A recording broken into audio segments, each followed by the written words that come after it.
Bonjour, bonjour, Yanga famille. Levez ma kousa TV. Donc, tu es tout au coup de walelo. Kola zaina biso ko bana semaine wana. Abatela biso tu es sous semaine où ya on toujours ça recouvre pas na kwa za bolingo. Pour ceux qui a linga qui te mais la tango to kotanité. Ya ba bino so ça na vie. Faut to glorifier comme nae parce qu'il y a puissant. Donc, les lots toye isu na makusala biso. Donc biloko na ngai lelo ezali makayabu. Le na osala na bino longo makayabu. Donc makayabu na ngai na sokola kiango. Na tika moko pona lakisa bino eloko nini o ezala na likayabu mingi toyeba pena kolongola ngo te. To asotie makayabu na mai, to longoli to sisi to boaki mai, to sokolaka. Mais ezaka na eloko moko to tya ngo pena kate. Ya ona tika likayabu moko na osala na bino longo mais nyonso makayabu na ngai esi na sokola ki. Donc makayabu na ngai lelo na osala ka makayabu ekozala pas sauce mais naza na biloko na ngai oyo na osala makayabu na suka bongo na nde ekozala parce que makayabu na biso oyo tolia nkara kwanga. Donc tolia ka makayabu na biso na kwanga na makemba yango wana na kotya biloko oyo nde na osala bongo na osala na biloko. Donc oyo eza lokola matungulu na ngai, oyo eza lokola feuille, oyo ezali poivron ya vert na ya rouge na mélanger na jaune. Oyo ezali kid magie. Nete so zomona bien. Oyo ezali kid magie. Oyo ezali dongo.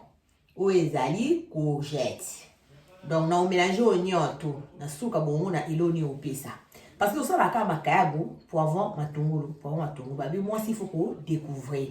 Moi s'il faut ko ça la pe biloko na yo na ndenge na yo moko pe. Oko za pe le ba ma desu, o tchaki mbisi le ko tchembisi te et puis c'est goût mususu. Tant o tchaki mbisi et puis ça goût mususu. Donc on nyonso na tangeli bino eza biloko baliaka eza poisson te. Donc nga na osala na okaninga makayabu na osala sauce oyo na suka na osatcha na kata makayabu na nga bo mwa makayabu na nga ekopesa. Tant na otchani to na suka na otchaki tomate ndambo ya mbuma ya mukie kaka. Tokenda bino longo bo na ndenge ekopesa. Na okata makayabu na biso yango bozomona ndenge na sokoli yango propre. Donc na tikaki moko kaka pona lakisa bino bomona ndenge likabu ezala na salite parce que likabu to sokola yango biso nyo anto ezaka osokoli ba so makayabu osokoli otie na mai. Tango olongola makayabu na mai osokoli omoni ko sokoli longo yoke likabu alataka poso moko boye na likolo azaka na poso moko likolo esenga il faut ko tirer poso wana po likabu emona na pembe nango. Donc boza na sokola loboko na na likabu moko nga na tikaki bomona likabu ona eza na poso et puis bomona ena robenda ona ndenge kozonga pembe. Tout il faut que ma boue pour la Covid. On ne sait jamais. Attends, là, pour les lots, aussi, ma idée d'aller dans yango. Si on a tout ce qu'on a beaucoup de radicales, on yango. La catégorie on a des cas basés des couleurs. Donc azali pembe, abazomo na couleur bon boye, dès qu'il y a pembe. Donc ça veut dire que oh n'y a tout azapos. Bon monde na zo bendaye. Donc à ça pour il faut que ben d'ailleurs à longwa. Donc c'est un moment où on a sokola on a bien pour ça on voit les comme des ongles à pembe. Donc il faut que on okate. Au moins on okate kaya bo qui est pour toi là. C'est un effet de longwa. Et là on va bien tout bouillon mais. Ça fait comme un peu comme on peut sur caille on a ça il va pour regarder. À du tas de qui du bon.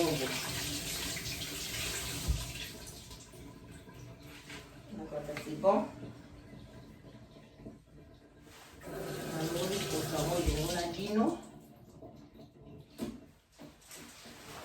Après na kanta omosko likabu nganda bi pembe parce que liboso ba poswana so pembe alata yi partout ye abi pembe.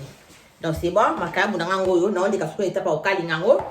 Après ba biloko ni en tout na la kisibino na tangeno ya ba kombo nango yango nde sikoyo na osala sauce na mobwani na osala na ochango na obomo na suite na okade opesa na suka makabu parce que tolia makabu on kapamba na kwanga donc na obimisa moi jacques moi sauce moi kilo te me bomo ne osala yango tolela kwanga na biso na makabu na biso na lelo na wasko to le kana étape ya kocha mafuta na moto na bana okanga makabu et puis bomo na ndenge na osala sauce elongo na biso na osala makabu na ngai.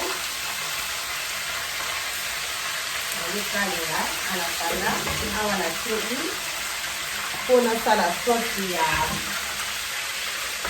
macaroni.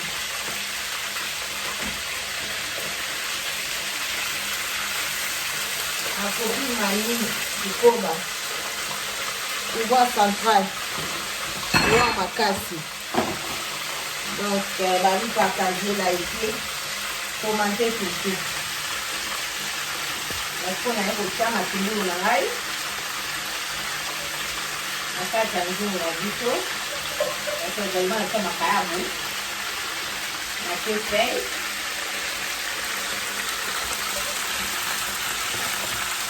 On a fait fait, il y a fait tout blanchi.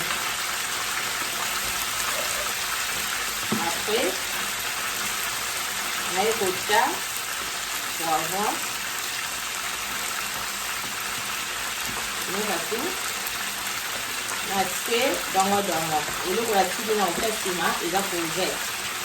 Donc on a là où il limba. Bon on a là aussi courgette là, courgette la tibi na ukesima. La tibi na chez déjà. Ah kana makadi au là, il pas tout pas. Bongo.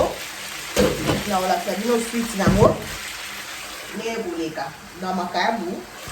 Todo pale na ifo za sistema uzipa mwilo kupona mafuta nyingi kwanza na kwa ya upeso musala. Donc on kanta tout à l'heure. Quand tout le monde a suite à bilo na tourné les autres. Donc yanga na dîner ma fille chérie. Donc maman a dit partager, liker, commenter dans ma solango.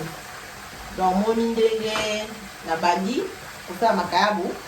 Na sauce la ko to découvrir la soupe et puis nini. Donc babi moi s'il faut qu'on crée. Donc, il y a au salon de l'eau créer ma bête de poison. Faisant un bloc au lia, au créer la souka, au tel soit de sa déni. On a eu bonne note. Donc, merci beaucoup. Donc, continuez à vous partager, à vous liker, à vous commenter. Donc, on va te goûter à moko. Tangangoyo, na kadingi déjà, na kabu c'est bon. Yangoyo. Sikoyo, tu es na sauce na lito. Yango si na bandaki.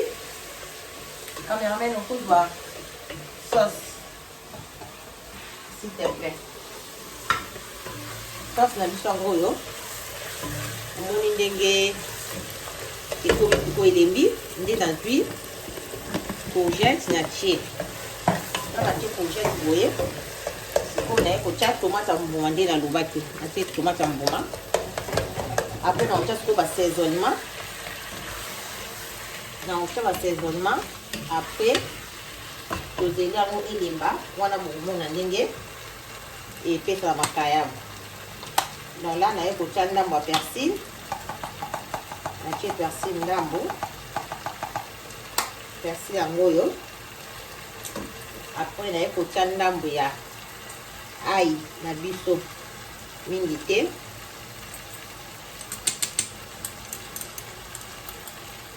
Natie kaka mokie. On a kotia ndambo ya muscade. Pas trop c'est bon.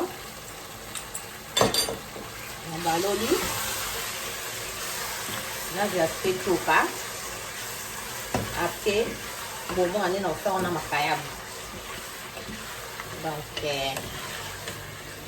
en attendant moi c'est bien on va faire écouter. Faut tout pas. Bon, on les parce qu'on est à ménage. Parce que tout le monde a dit, semaine, on a tout le monde a fait un ménage. Tout le monde a ménage et ça va bien. Tant que on l'a, il faut que après, on l'a ménage et ça. Si on l'a mis aussi ici, moi, il faut aussi qu'on a ici quand on l'a mis propre. Quand on l'a mis aussi ici, on profite au petit propre. Sinon, si on a le bon côté, on a arrivé à faire un bon coup dans la vie. Na di bon na tele manano na kende na kolia to na sisi kolia na fa na bona sala ya moko après na ko so sala ti ya ko pola nga na préféra nde na sisi bon non avant la bima na salon na osala cuisine pas à fond mais na ko nettoyer na longo mafuta na sukoli basalo na sayela ki na ranger na placard na tiki cuisine na propre nde na ke ko fanda sko na ke kolia na ebita na hotelema na ebike basani tant bala ba kosuka basani mais na sali ménage au ngala dingi parce que bala basala ba ménage mais bala basala ménage biso appareil to sala ati ça dépend donc Manene mafuta boye nde nasaleli mafuta nanga boye na préférence oyo produit nanga oyo ya la croix dégraissant oyo ezalaka bien ntango na kopompe yango quelques minutes après 5 minutes bamafuta nyonso atour oyo nasalelaki omona ekoya après 5 minutes ata na kozwa kaka dina propre na tie mafuta to elongo mona cuisine propre région nanga propre carreau propre donc wana sikoyo na oleka na bino à tout à l'heure nasala ménage lokola sisi nanga ana osilaka awa ebela antala na sopa kuna nga na osala ménage natika propre après tokutani à tout à l'heure mpona kolakisa ndenge makambo na biso ekosala parce que tooli yango na kwanga eloko mosu ya pembeni te donc edi toto double toto motema efe gara te alingaleni kaka makambo na kwanga yango sikoyo na osala yango eloko moko ya bongo esala mwa sauce à côté mpo nalia yango bien na kwanga donc tokutana tout à l'heure nasala ménage bana membre tokomi na suka sauce yango oyo ndenge epesi momoni nabakisa pilipili ya vert na suka pilipili ya vert yango oyo naosopa siko likolo ya makayabu yango nde eza lokola sauce tokolela kwanga na biso